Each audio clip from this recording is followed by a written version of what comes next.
যে নেতা এজাজকে নিয়ে এখানে নিযুক্ত করা হয়েছে, আমরা দেখতে পাচ্ছি যেখানে একটা আওয়ামী লীগের প্রশংস জঙ্গিবাদের উত্থান ঘটানোর চেষ্টা করা হচ্ছে।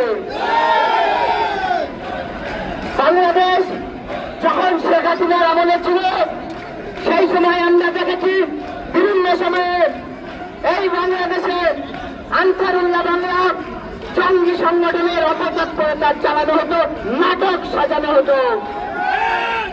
ঠিক একই অবস্থা এই 34 পরবর্তী অভ্যুত্থান পরবর্তী বাংলাদেশেও আমরা দেখতে পাচ্ছি।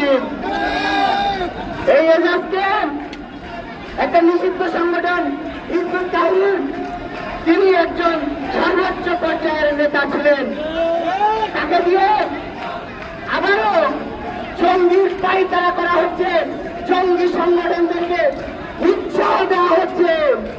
সংগ্রামী উপস্থিত বন্ধুগণ, এই এজাজকে যারা নিযুক্ত করেছে আমরা স্পষ্ট করে বলতে চাই, আপনারা এই জঙ্গি জঙ্গি নাটক আর খেলেন না। 17 বছর যাবৎ বাংলাদেশের মানুষজন, বাংলাদেশের জনগণ জঙ্গি নাটকের সাথে পরিচিত রয়েছে।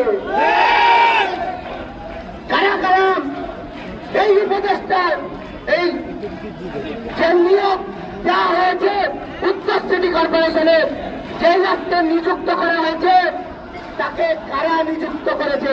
যারা নিযুক্ত করেছে তারা সরাসরি ভাবে তলে তলে ওই জঙ্গিদের সাথে হাতে হাত মিলিয়েছে। আগামীতে এই বাংলাদেশকে আরো একটা আনসারুল্লাহ বাংলা জঙ্গি সংগঠনে পরিণত করা করতে চায়। আমাদের কাছে খবর আছে এই এজাজ জাতীয় নাগরিক কমিটির সদস্য ছিল।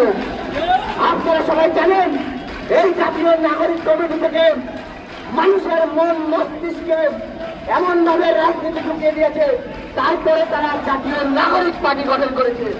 উদাহরণ যদি দেন, আপনারা দেখতে পাবেন বৈষম্য বিরোধী ছাত্র আন্দোলনের বিভিন্ন স্তরের নেতা কর্মীদেরকে আজকে বিভিন্ন জায়গায় হেনস্থা করা হচ্ছে, তাদেরকে মারা হচ্ছে, প্রশাসন দিয়ে গ্রেফতার করা হচ্ছে। কিন্তু যে সরকার মদতপুষ্ট রাজনৈতিক ছাত্র সংগঠন, গণতান্ত্রিক ছাত্র সংসদ, তাদেরকে কিন্তু কিছু বলছে না।